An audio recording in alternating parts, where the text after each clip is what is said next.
Hello everyone, I hope you guys are doing good. Currently, I'm working on a script for my next YouTube video, which is going to be how to start a small Kirana or a grocery business in 2025.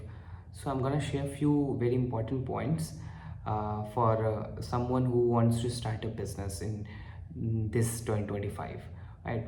So, and also, I'm gonna make separate videos for each bullet points so that it will help you, right? Yeah. So guys, here are the bullet points which I have mentioned.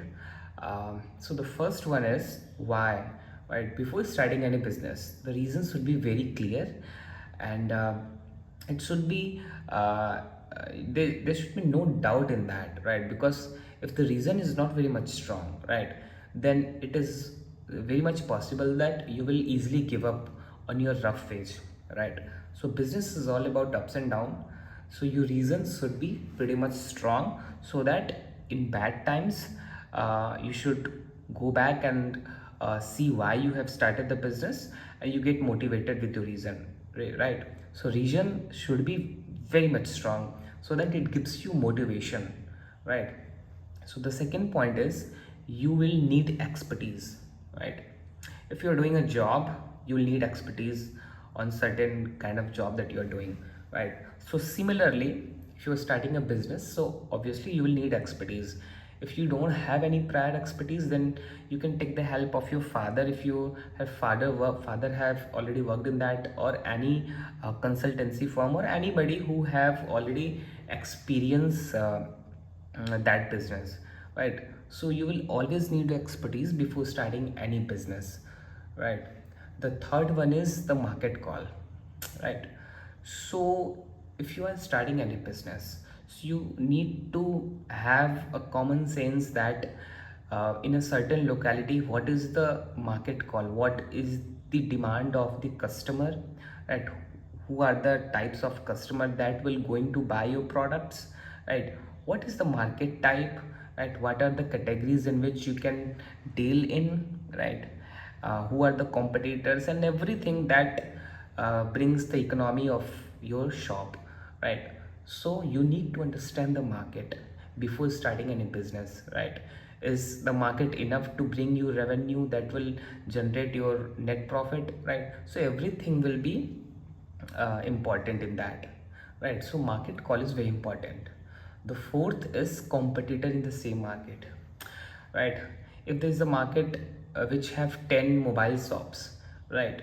So there is no point of opening your mobile shop, right? Because 10 mobile shops are already there and they are competing with each other, so margin will be already low, right? So there's no so what I'm trying to say is you need to understand the competitor, who are the competitor in your market before starting any business, right? So grocery business has very thin margin, right? So if you are selling a let's say 1000 rupees of product to a wholesaler, right? So you only end up getting 15-20 rupees of net profit, right? So there is a very thin margin. So you also had to consider the competitors in the market, right? The fifth point is demography of the locality, right? Demography in the sense that what are the number of population in your locality, who are the customers who will going to buy your products, right? If there is a 3000 people live in a locality, so will all the 3000 people will be your customer? No. So you need to filter out the customer, and accordingly you need to buy your products and sell your products, right? And target your uh, customers, right? So you need to understand the demography of that locality, right? So you can better buy your products from wholesale and sell to the targeted audience or customers. The sixth point is purchasing power of the customer, right? You have never seen a Starbucks in a village, right? Or a Tim Horton in a village. Why? Because they understand the purchasing power of the customer. A village man cannot afford a 500 rupees Starbucks coffee, right? So similarly, it's very common sense. You have to understand the purchasing power of the customer, right? If you are starting a business in a village, then you have to understand the customer, how much the customer can spend, right? So accordingly you have to sell the goods and services to him, right? So for example, if a mustard oil cost, let's say 150 rupees a pouch, right, will the customer can buy a pouch, or he can buy a half liter or a 250 ml? Accordingly you will buy the products, and accordingly you will sell the products to the customer, right? So you need to understand the purchasing power of the customer. Seventh point is profit margin in the kirana business, right? So any business is profitable if you work very hard and give you 100%, but especially in the kirana business the profit margin is quite thin, right? Reason being, it's a very competitive business, right? You can find easily 5, 10, 15 kirana shops in 15-20 kilometer radius in a village, right? So it's very competitive business, that's why margin is very thin, right? So if you, let's suppose if you sell 50,000 in a day, right? So in 15,000 only 1,500 or 2,000 will be your net profit, right?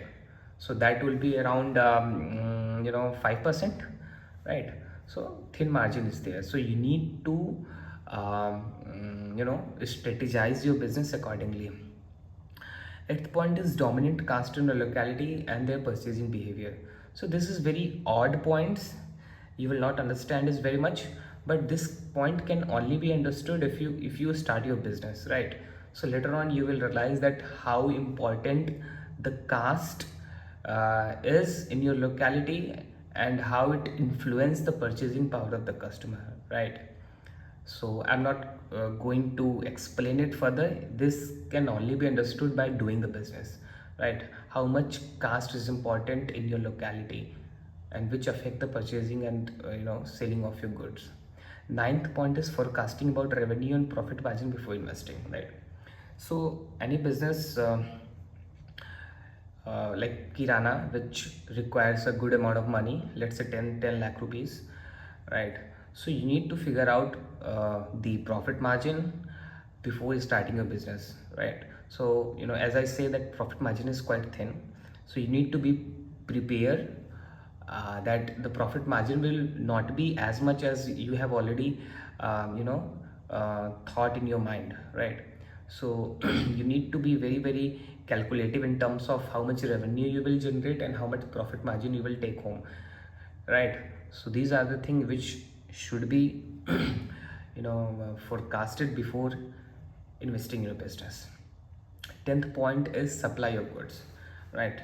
So from where you will source the goods, right? If the sourcing of the goods is nearby, then that is a plus point for you. You can easily and efficiently, effectively buy the goods on time, right? So that your customer would not go return.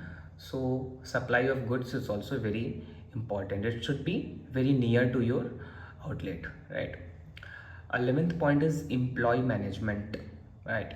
So if you have a big area shop, so you will need a employee or two employee, three employee, whatever the customer base of your shop. So you need to put trusted employee before starting the business, and you will have to pay salaries to them, right? So you need to figure out the ways, and you have to give some part of your earning to the employee as well, right? So these are things which should be uh, you know pondered upon, right?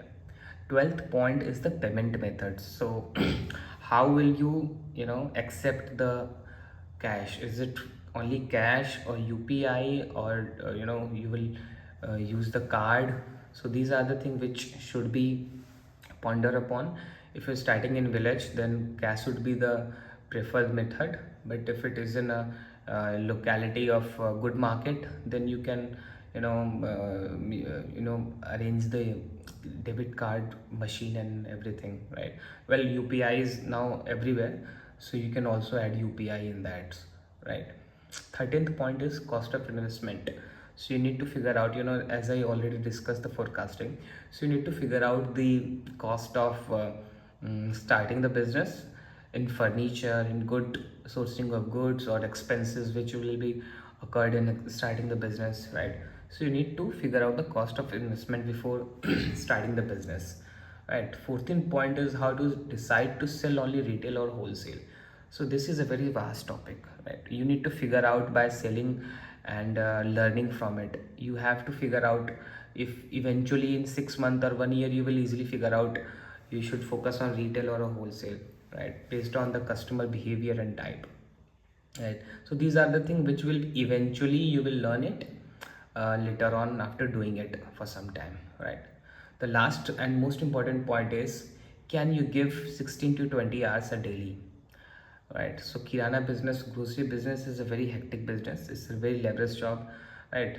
So you have to give 16 to 20 hours daily. So if you are ready for it, right, then you can start the business, right? Otherwise it is not a cup of tea.